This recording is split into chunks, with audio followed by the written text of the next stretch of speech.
제 지역구에 사셨던 김대중 대통령은 생전에 인사를 가면 꼭 한반도 평화와 외교에 대해 말씀하셨습니다. 외교의 최종 목표는 국익 추구다.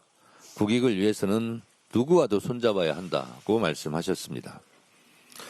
노무현 대통령의 말씀 중에 정치인은 항상 국민의 눈높이를 맞춰야 한다. 그러나 더 중요한 것은 역사의 눈높이다. 라고 말씀하시곤 했습니다. 이재명 대통령께서는 정치는 정치인이 하는 것 같지만 결국 국민이 한다. 국민을 믿고 국민만 보고 가야 한다고 말씀하셨습니다.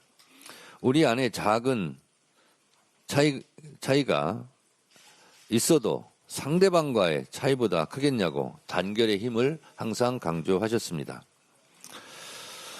어제 저와 지도부는 지방선거 전 합당 논의 중단, 지방선거 통합 추진을 천명했습니다. 우리 안에 작은 차이를 넘어 이제 오직 지방선거 승리를 위해 우리의 큰 가슴을 바탕으로 총단결하겠습니다.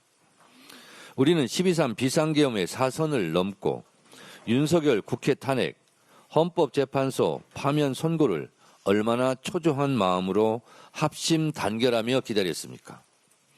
조희대 사법부가 이재명 대선 후보직을 박탈하려 할 때 얼마나 같이 분노했습니까? 천신만고 끝에 출범한 이재명 정부의 성공만을 생각하고 앞으로 지방선거 승리에 도움이 되는 일만 하도록 합시다. 더 이상 합당 논란으로 우리의 힘을 소비할 수 없습니다. 전당원 투표를 시행하지 못한 점에 대해 당의 주인이신 당원들께 정말 죄송하다고 다시 한번 사과의 말씀을 드립니다. 비온 뒤 땅이 굳는다고 이제 이를 전화위복의 기회로 삼아 지방선거 승리에 올인하겠습니다.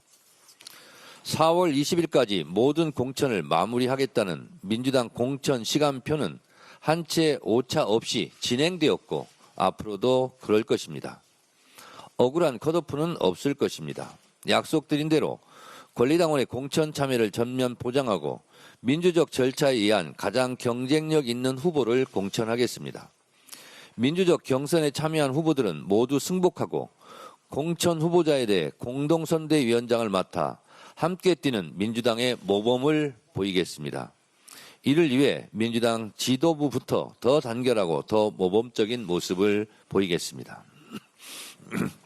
민주당은 어제 부동산 시장 불법행위 근절을 위한 부동산 감독원 설치법을 발의했습니다. 부동산 업계의 금융감독원과 같은 역할을 할 것입니다. 새로 출범할 부동산 감독원은 부동산 관련 불법 행위에 대한 조사, 수사와 제재 업무를 총괄 조정하는 기구입니다. 불법 행위 신고센터에 접수된 사안을 전담으로 처리하는 권한도 갖고 있습니다.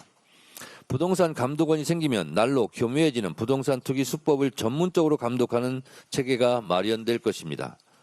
시장 감독 기능이 부처별로 흩어져 발생했던 사각지대를 지우고 각종 편법 행위를 근절하는 핵심 컨트롤타워 역할을 하게 될 것입니다. 부동산과의 전쟁에서 항상 실패했던 전 정부의 것을 답습하지 않겠습니다. 이재명 정부의 부동산과의 전쟁은 반드시 승리할 것입니다. 이런 각오가 있음에도 불구하고 일각에서 신용정보 열람 권한이 과도한 것 아니냐는 우려를 제기하고 있습니다. 그렇지만 이번 법안에는 감독원이 자의적으로 정보를 수집하지 못하도록 3중 안전장치가 되어 있습니다. 첫째, 금융거래 정보나 신용정보 요청 시 국무총리 소속 부동산 감독협의회의 엄격한 사전 심의를 거치도록 했습니다. 둘째, 불가피한 경우에 한해 최소한의 정보만 요구하도록 제한했습니다. 셋째, 수집된 정보는 1년이 지나면 즉시 파기하고 목적 외에 사용 시 3년 이하의 징역 등 강력한 처벌 규정을 또한 두었습니다. 정보 수집의 권한이 남용될 우려를 원천적으로 차단할 수 있을 것입니다. 주가 조작이든 부동산 투기든 서민의 삶을 짓밟고 시장을 교란하는 자는 반드시 그 책임을 물을 것입니다. 패가망신하도록 하겠습니다. 민주당은 충분한 주택 공급과 철저한 시장 감독을 두 축으로 삼아 서민 주거 안정화, 부동산 범죄 척결이란 두 마리 토끼를 잡겠습니다. 부동산 감독원 설치법을 신속히 처리하여 이재명 정부의 부동산 정책을 든든히 뒷받침하고 집값 안정과 시장 정의를 반드시 실현하겠습니다. 끝으로 국민의힘에 경고합니다. 국민의힘은 부동산 감독원법에 대해 국가가 민감 정보를 무분별하게 수집하려 한다는 식의 공포를 조장하고 정부가 공급이 아닌 시장 통제를 선택한 것이라며 사실을 왜곡하고 있습니다. 최근 정부는 129 부동산 정책으로 신속한 주택 공급 확대 방안을 발표했고 대통령 역시 부동산 시장 물량 확보를 위해 사활을 걸고 있습니다. 투기 세력의 편에 서는 것이 아니라면 똑똑한 국민을 선동하려 들지 마십시오. 12.3 비상계엄 내란의